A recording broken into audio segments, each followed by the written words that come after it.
So, this is going to be more of the type of thing that was similar to the first video as opposed to something that was similar to the second or the more recent videos because I more or less want to go a different route with things.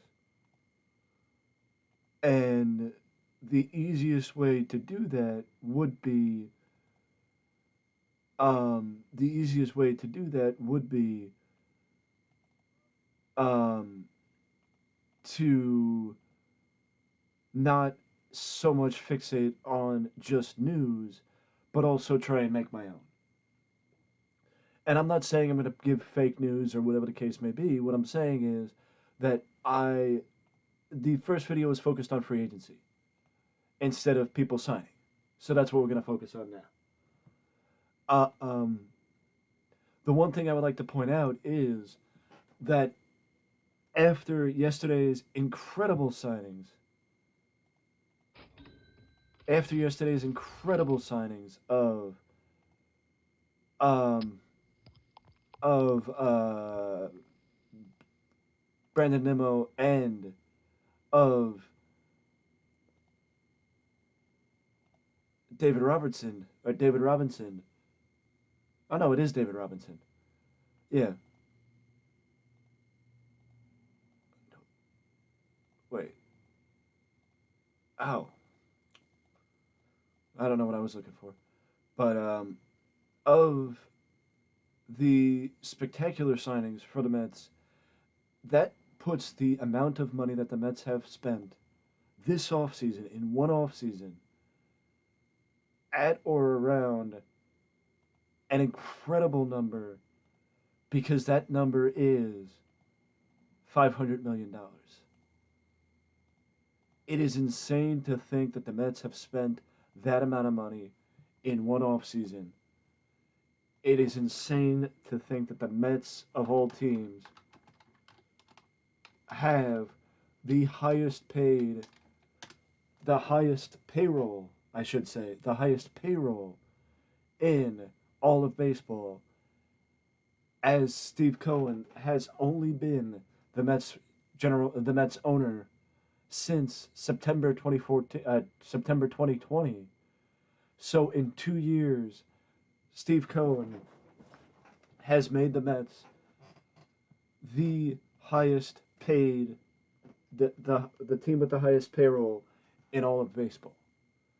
With Justin Verlander, with Max Scherzer last season, with Brandon Nimmo at $162 million over 8 years, with expected and anticipated extensions to both Jeff McNeil and Pete Alonso coming, and also if you want to, even if you want, how could you forget the extension that made Edwin Diaz the highest paid closer in baseball? It has been an incredible offseason for the New York Mets and for the fans of the New York Mets, which I very humbly would say that I am one of the proud Met fans this offseason, thanks to Mr. Cohen and what he's been doing for the Mets as far as making them not just competitive for 2023, but competitive for the long term. From Jose Quintana to Justin Verlander to bringing back Nimmo, bringing back Diaz, and I'm sure that Mr. Cohen is not done yet. Because even if, just think about it, even if Steve has the Mets over the certain budget for the next 2 seasons and then starts reworking things in 2024, in the 2024 offseason, then that works too. I'm not saying that the window will close, but you have to wonder what happens when Verlander and Scherzer's contracts are up, and where do they go from there? But I guess that is something to address in that window after that window closes, and if Verlander does not want to come back to the Mets, or if Scherzer is done with baseball, what happens then? that is something that we have to address then. As far as Jacob DeGrom and his expectations for Texas, I wish nothing but the best for DeGrom. He made a decision that he made a decision that he was able to make, and he made the decision that was best for him. Whether it makes sense or not, I mean, if the inevitable goal is to win a World Series with the Texas Rangers, good for him. And I hope the best for him. But the fact of the matter is, the idea of Texas winning a World Series right out of the gate is just it's not something that you would expect them to do in 2023. That's all I gotta say. It's just not something you would expect them to do in 2023. You know what I mean? And if that is the expectation, then they need to do something a little bit more to like they need to be taking their time, I guess is the best way to put it. No need to rush, no need to just throw things in and see what sticks. In my opinion, it's going to take time. It's going to, you know, be a process like it always is. Does DeGrom speed up the process? Absolutely. But it depends on how DeGrom progresses. Will DeGrom be somebody that they can still invest in 4 years? Or will that ship have sailed for Jacob DeGrom? I guess that's something we're going to have to wait and see what happens. Because who really knows, to be honest with you? Who really knows how DeGrom's going to progress as time goes on? That's something we're just going to have to wait and see what happens. As far as the process for DeGrom and his injury history now that he's in Texas. But now I'm not going to keep avoiding the elephant in the room. Let's get into the free agent frenzy. As a lot of the top free agents are now off the market, with Wilson Contreras going to St. Louis, Nimmo re-signing with the Mets. But we still have Carlos Rodon. We still have Dansby Swanson. And Xander Bogaerts is an official member of the San Diego Padres. So it's like I said in the last news video. Um, it's like I said in the last news video on the baseball side that I don't see Xander Bogaerts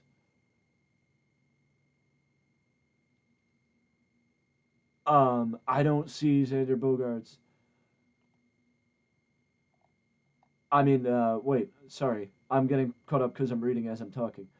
I didn't see Xander Bogaerts or Dansby Swanson returning to their former teams at this point, that being the Boston Red Sox and Atlanta Braves, respectively. The one thing I would say is, the one thing I would say is that it doesn't necessarily mean it's definitive that that Dansby will not resign. But at 11 years, $280 million for Xander Bogaerts, who is 29 years old, it is insane to think what Carlos Correa will get for his contract, because it is crazy to think that the Padres, of all teams, were the team to jump in and give Bogaerts that type of contract. But there has been talk all off season that Xander Bogaerts will not remain at shortstop and will go to a team that has flexibility, that can give him flexibility to move between positions and to go in a different direction with it if he wanted to, like move to third base or first base or left field, the outfield or wherever. But if I had to guess, I'm gonna go with an easy one. Uh, I also forgot to mention Masataka Yoshida, who signed with the Boston Red Sox, and Mitch Haniger, who got very well paid, a very handsome contract with the San Francisco Giants after the Giants missed out on the Aaron Judge sweepstakes. But I want to pick a few people out of the free agent hat to give you guys a little bit of insight on who I think may end up where. And I'm going to go a little bit off the beaten path here and say that Gene Segura is somebody that I would like to see get a contract and move to the Brewers, maybe on a 1 year deal or maybe on a 2 year deal, like a shorter term deal. I don't see Segura getting a handsome contract, but what I do see is Gene Segura getting a contract where he could maybe reestablish his value, go to a team that is not going to give him a crazy amount of years, or go to a team that's not going to expect a lot from him, where the pressure is going to be low, etc., etc., and it would give him the opportunity to go back to his roots and find out who he's going to be now, as opposed to who he needed to be with the Phillies in the position that he was in with the Phillies. So I think, as far as Gene Segura is concerned, I think a team like Milwaukee would be perfect for him. Um, I think that his time in Philadelphia kept a lot of his value. I just think it was time for him to move on from Philadelphia, and it was the right decision on both sides to not try and keep something going that didn't really need to be kept going, in my opinion. Um, a, I saw a bit of an interesting prediction with JD Martinez that, off the top of my head, I don't necessarily remember, but I do think that JD will find his footing on a team that needs a little bit of pop. Sort of the same thing with Michael Conforto or Trey Mancini. I think a team that needs a little bit of pop would be looking for those three guys. I would love to see Conforto back in baseball. I think the Mets are a legitimate place for Conforto to go and reestablish some of his value, even if it is on a 1 year, 2 year deal.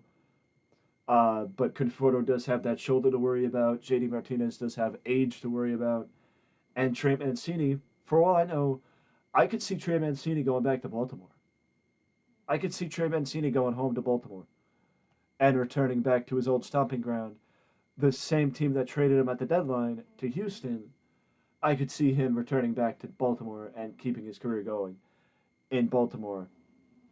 Almost like having an off year, going to Houston and winning a World Series and coming back and bringing that playoff experience back to the young Baltimore Orioles to help them progress forward. So, in my opinion, I think Segura back to Milwaukee, or maybe uh, Miami, maybe the Marlins. Maybe he'll go to the Marlins. I know Jazz Chisholm is going to be the shortstop for the future for the Marlins. I offhand don't know the look of the team. Uh, I think that, off the top of my head, I think that Jazz Chisholm is currently penciled in as the top second baseman, but I did hear talk that Jazz Chisholm might move to shortstop because people thought there was a possibility of Mr. Chisholm, of one of the Marlins, possibly opening up the checkbook to bring in one of the big name shortstops. I mean, I think that would be a slap in the face to the Braves if Dansby did end up in somewhere in the NL East that wasn't with the Braves. But I could see maybe Michael Conforto going to a team like Pittsburgh if he doesn't end up in a big time organization like the Mets, like a major market team like the Mets, to try and reestablish his value to get traded at the deadline. Maybe a 1 year, 2 year deal, sort of the same thing as I said with Gene Segura. So I think Conforto could go to a team like Pittsburgh or a team like the Mets on a short-term deal. Same with Gene Segura with Milwaukee or maybe Miami if they do intend on moving Jazz Chisholm to shortstop. I don't know what that means for Miguel Rojas because Miguel Rojas is currently penciled in as their shortstop, but there's no guarantee either way. It's just conversation that persists during the offseason. As far as Trey Mancini, again, Baltimore and JD Martinez, I could see him honestly going to a team like Seattle. A young team that could use some playoff experience, that could use a little bit more pop, and or maybe the Angels. To be honest with you, I could see him going to the Angels because this way they could have somebody who, I mean, maybe not the Angels now that I think about it, or a team, but a team like the Angels, because I did miss the idea that the Angels are not looking for a DH, like an everyday DH, which is what JD is at this point. So if I had to guess, to revisit things, Segura could go to a more mid-level team to bring them forward. Maybe the Cubs, actually. Maybe the Cubs. Maybe he does go to the NL Central, but maybe he goes to the Cubs instead of the Brewers. Michael Conforto, I could see him going to the Mets or a team like the Pirates to reestablish some of this value where the expectations are lower.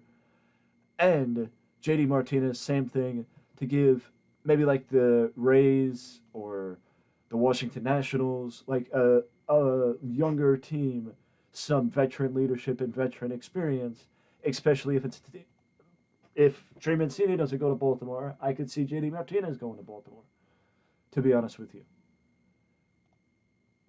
if one doesn't go to Baltimore, I could see the other. To be honest, um, and of course, the sweepstakes is still open, even though uh, Masataka Masataka Yoshida did sign with Boston. Kodai Senga is still available, and the sweepstakes is still in discussion for the newest person from Japan looking to make a move to the American Baseball League. So the one question will remain: who will win the sweepstakes for Senga? It is insane to me that the Mets are still in contention for the Senga sweepstakes. It is crazy to me that the Mets are still looking at Senga and still looking to spend a bit more cash because honestly, how do they have more money to spend? That's the main thing. Like how do they have more money to spend is the crazy thing in my opinion.